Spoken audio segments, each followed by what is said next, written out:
Naghahanap ka ba ng solid na burger? Mura at quality at masarap ba ang hanap mo? Bakit hindi mo i-try dito kay Cubino's Kitchen? For only 60 pesos, matitikman mo na yung napaka-solid na homemade beef burger ni Cubino's Kitchen. At matatagpuan nga lang pala ang kanyang kainan dito sa C. Santos Street, Purok 4, Barangay Ugong, Pasig City, mga ka-FT. Kaya ano pang iniintay nyo? Must try at tikman ang kanyang pinagmamalaking homemade beef burger, mga ka-FT. At araw-araw siya nagtitinda, mga ka-FT, at nagbubukas naman siya ng alas 5 ng hapon hanggang alauna ng madaling araw.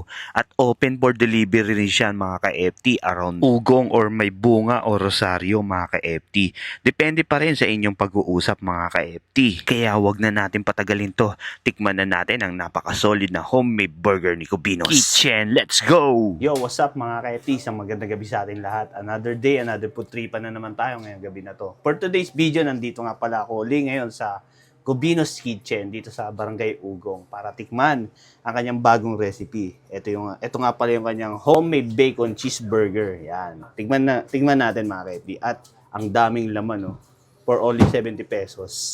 Saan makakarating ang 70 pesos mo? Naman yung kanyang regular cheeseburger. 60 pesos naman to. Homemade niya to mga ka-FT, Talagang kasigurado kang fresh, sariwa at masarap. Yun naman daming toppings. Yung regular niya pa lang solid na. May cheese, then daming mga toppings na gulay. Pipino, may kamatis, may lettuce. Ito naman ang kanyang cheesy footlong for only 60 pesos. Napakahaba. Tikman natin mga ka-FT. Unahin natin yung beef burger. Regular lang to, 60 pesos. Tikman natin. At ang ganda ng platings Siyempre, chef yung luluto at homemade. Tikman natin. Unang kagat. Grabe. Ang sarap mga ka-FT. Nag-blend yung lasa ng cheese, ng ketchup, ang crunchy nung patty, tsaka ng lettuce. Solid yung dito. Nag-combine lahat. Solid for only 60 pesos. Unang kagat, pati talaga. Hindi yung tinapay ang unang makakagat mo talaga. Solid for 60 pesos. Ito naman yung kanyang bacon cheeseburger. Tikman natin. Ayan yung bacon. Laki ng bacon din niya. Saan makakarating ang 70 pesos mo? Malaking fast food chain, napakamahal na ng ngayon. Burger, pero dito 70 pesos. At ang daming toppings. Hindi tinipid sa toppings. Tikman natin. Grabe. Ang sarap.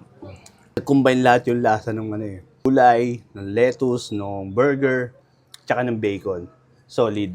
Tsaka kung pupunta kayo dito, i-toasted nyo yung buns. Masarap. Solid. Ito naman yung kanyang cheesy footlong. Grabe. Hindi rin tinipid sa toppings, mga ka-FT. At yung pala nito, mga ka-FT, yung mayonnaise nito sariling gawa rin ni Sir Gab. Solid to. Mas try, punta na kayo dito. Tikman natin. Grabe, sarap. Alam mo yung yung lettuce? Crunchy rin yung lettuce Nag-combine talaga yung lasa ng lettuce, nung footlong, tas crunchy rin yung buns. Yung pati, yung mayonnaise, solid. Kaya pang hinihintay nyo mga ka-FT, sugod na kayo sa C. Santos Street, Purok 4, Barangay Ugong. Let's G na mga ka-FT.